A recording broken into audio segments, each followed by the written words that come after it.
Hello, everyone. Today, following one of Russia's biggest attacks against Ukraine, primarily Ukrainian civilians, with massive destruction, over 140 wounded. I think it's now up to 150, and almost, I think, 20 or 30 dead. The big news story is Ukraine's response. First of all, I don't want anybody to lose their shit. Because there's going to be Russian sources who say this, what is said in this little snippet here, that Ukrainian projectiles did hit Russian civilian targets, and there were civilian casualties, including children. First of all, I want this verified.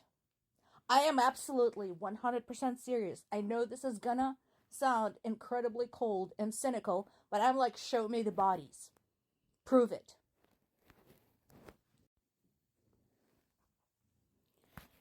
The reason I say that is because of this. We already know. We already have the tally for Ukrainians. We already have seen the photographic evidence and the video evidence, including by sources that are not Ukrainian, but by foreign reporters on the ground, of what has been done to Ukraine. So far, the only piece of quote-unquote evidence released from the Russian side was this one. It's a picture of a house allegedly damaged by Ukrainian attack on the city of Belgorod. Belgorod is very, very close to Ukrainian border and has been used extensively as a base to fire shit at Ukraine. Well, there are a few issues with this. First of all, notice it's just one house. They're not showing us the zoomed out picture. Second, if you just generally look up living conditions in Russia, that's actually kind of how some of their houses, quite a lot of them actually look. Also, notice there is light in the windows. So this house still has electricity after having been allegedly struck by a Ukrainian drone or missile. Whereas after a Russian strike, for example, against the city of Kherson, 70% of people were left without electricity. Again, before everybody starts howling, and I have no doubt that the likes of traitors like UN and Amnesty International and the Red Cross are going to start whining right away that Ukrainians have no right to kill Russian civilians, I want proof. Meanwhile, all the major news sources, this particular one is from CNN, but there's more, are showing, again, videos, photographs, satellite imagery from the damage dealt to Ukraine yesterday after the strikes. So even if Russian claims are true, first of all, they brought it on themselves because nobody invited them to attack Ukraine almost 2 years ago. And second, their losses, I'm sorry, don't even closely compare to what Ukraine has been through over the last 2 years.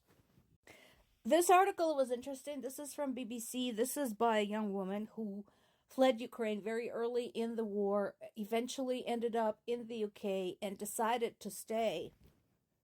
The reason I wanted to share this is something I find very relatable, because I had people ask me, why did you stay in the United States? Why didn't you go back to Ukraine? I've been living in the United States since August of 1994. And my stance is exactly the same as hers. I'm the only person in my family who has the financial means to support them. I am the person who is their outlet should they be granted refugee status. I am their link to the US. It's very likely that had I stayed in Ukraine, I would probably be dead by now. Even before the war broke out, because I have some health issues for which I would not have gotten treatment in Ukraine. But after the war broke out, despite my poor health, I would have probably signed up for the army and I would have been killed too. And I'm not no use to my parents if I'm dead. So right now, this is my stance. I'm in the States. I'm a US citizen. I am actively helping not just my parents, but also raising funds for the Ukrainian army. And because I raise funds in dollars, it's a really big help because of the currency difference. So don't pass judgment on those of us from Ukraine who are not living in Ukraine. You have no idea what it's like, so kindly shut the fuck up. Finally, I wanted to go back to our original topic, the losses.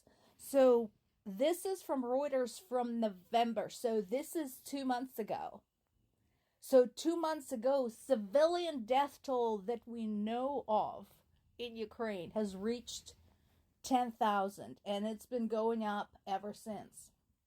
So once again, anybody who says, oh, Ukraine shouldn't be retaliating against Russian civilians, shut up.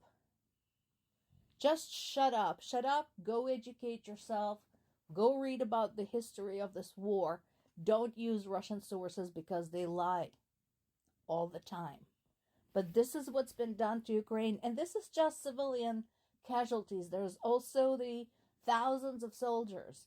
There's also thousands of acres of land that will not be usable to Ukraine for many years. The restoration of Ukraine is going to take likely over a decade. Likely. And that is if we get Russians off Ukrainian territory in a quick fashion. So I don't want any judgment passed against Ukraine in response to this strike that they had just delivered to Russia. They did not ask for this war. They didn't invite this war. They didn't provoke this war. There wasn't a single Ukrainian soldier on Russian territory on February 24th, 2022. There was not a single EU or NATO soldier on Russian territory at that time. This war was bogus, and this is what it's brought about. Over 10,000 families, circles of friends, workplaces disrupted. And that's just the tip of the iceberg.